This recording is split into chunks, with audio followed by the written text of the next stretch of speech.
Hi friends, welcome to माय घरकुल. तर मैत्रिणींनो, आपल्या बऱ्याच जणींचा एक प्रॉब्लेम असतो. आपण ज्यावेळेस केसांना मेहंदी लावतो किंवा एखादा हेअर कलर लावतो, तर तो एक लावला ते एक 2-3 दिवस चांगला राहतो, परंतु 4-5 दिवसानंतर आपले समोरचे जे केस असतात तर त्याचा कलर निघून जातो. आता माझ्या बाबतीतही असंच होत होतं, परंतु यावरती मी काही छान असे उपाय शोधून काढलेत, तेच तुमच्यासोबत आज शेअर करणार आहे. आता मेहंदी असो किंवा कुठलाही हेअर कलर असो किंवा डाय असो, तर ते लावताना काही छोट्या छोट्या टिप्स फॉलो केल्या तर आपण लावलेली जी मेहंदी असेल किंवा कलर असेल, तो साधारण एक 3 ते 4 महिने आपल्या केसांना छान टिकतो. नाहीतर बऱ्याच वेळेस काय होतं, 1 महिन्याच्या आतच आपले समोरच्या केसाचा कलर निघून जातो, ते परत पांढरे होतात. म्हणून महिन्यातनं आपल्याला 2 वेळा तर हा कलर नक्कीच लावावा लागतो. आता इथं मला कलर लावायचा आहे, तर मी जो आपला हेअर बेस कलर असतात किंवा तुम्ही मेहंदी लावत असाल तरी ह्या टिप्स फॉलो केल्या तरी चालतील. तर बघूयात. तर सर्वात आधी आपल्याला काय करायचं, इथे एका पातेल्यात मी पाणी गरम करायला ठेवलं होतं आणि त्यामध्ये 1 चमचा आपल्याला कलोंजीचं जे बी येतं ते घ्यायचं आहे आणि 1 चमचा मेथ्या घ्यायच्या आहेत. मेथ्या झालं, कलोंजी झालं, हे आपल्या केसांसाठी खूप हेल्दी असतं, उपायकारक असतं. याने केस गळती कमी होती. आणि आता आपण एक अर्धी वाटी कढीपत्ता घातलेला आहे. फ्रेश कढीपत्ता असेल तर खूपच चांगला, सुकलेला असेल तरीही चालेल. तर याला आपल्याला छान असं उकळून घ्यायचं आहे. म्हणजे आपण इथं 1 ग्लास पाणी घातलं आहे, तर ते अर्धा ग्लास पाणी होईपर्यंत आपल्याला याला उकळायचं आहे. तुम्ही बघू शकता याला छान असं उकळी आली आहे, त्याचा अर्क त्यात तयार झाला आहे. हे एक प्रकारचं हेअर सिरमच असतं.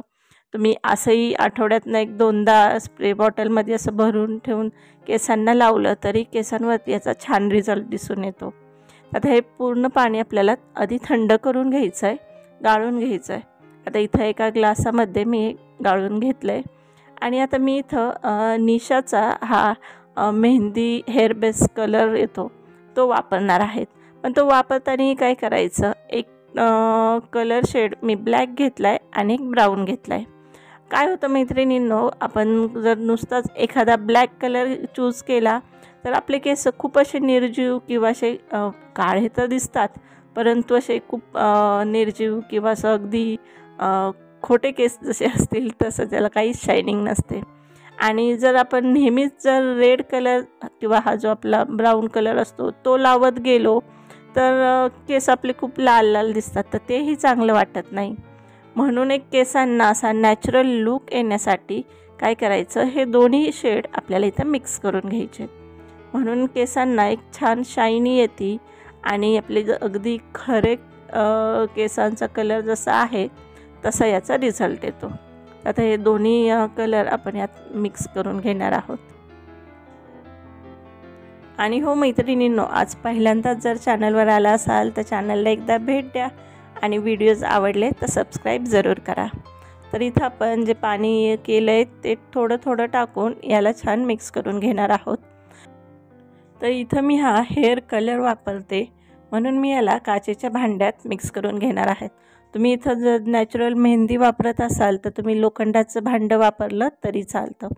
तर आता याला आपल्याला व्यवस्थित मिक्स करून घ्यायचं आहे, असं गाठी राहू द्यायच्या नाहीत आणि जास्त वेळ ठेवायची गरज नसते. याला मिक्स केलं की लगेच आपण आपल्या केसांना लावू शकतो. तर असा इथं आपण हे व्यवस्थित मिक्स करून घेतलं आहे. तर आता आपण हे केसांना लावून घेणार आहोत. हे केसांना लावताना तुम्ही जे मार्केटमध्ये ब्रशेस येतात तेही वापरू शकता किंवा हातात ग्लोव्ज घालून तुम्ही लावलं तरी व्यवस्थित ही लागलं जाते. तर इथं मी हातानेच ही लावलेली आहे. आणि लावताना काय करायचं, आपल्या समोरचे जे पांढरे बारीक बारीक केस असतात तर त्यालाही चांगलं कोटिंग करून घ्यायचं, म्हणजे ते व्यवस्थित कलर येतात. आता याला मी व्यवस्थित 1-2 तास सुकू दिलं, त्यानंतर हेअर वॉश केला आहे. तर हेअर वॉश करताना पण आपल्याला काय करायचं आहे, शॅम्पू अजिबात वापरायचा नाही. सर्वात आधी ज्यावेळेस धुवू आपण तेव्हा शॅम्पू वापरायचा नाही आणि दुसऱ्या दिवशी छान 1 तास आधी तेल लावून मग नंतर शॅम्पूने तुम्ही हेअर वॉश करा. आता इथं तर मी शॅम्पू लावलाच नाही आहे, लगेच केस धुवून शूट करते. तर तुम्ही पाहू शकता अगदी छान याला कलर आला आहे, म्हणजे खूप डार्क ब्लॅक याला नाही किंवा ब्राऊन याला नाही. तर अशा पद्धतीने तुम्ही तुमचे हेअर कलर करू शकता. आणि व्हिडिओ संपूर्ण पाहिल्याबद्दल खूप खूप धन्यवाद. आवडला असेल तर कमेंट्समध्ये जरूर सांगा. थँक्यू.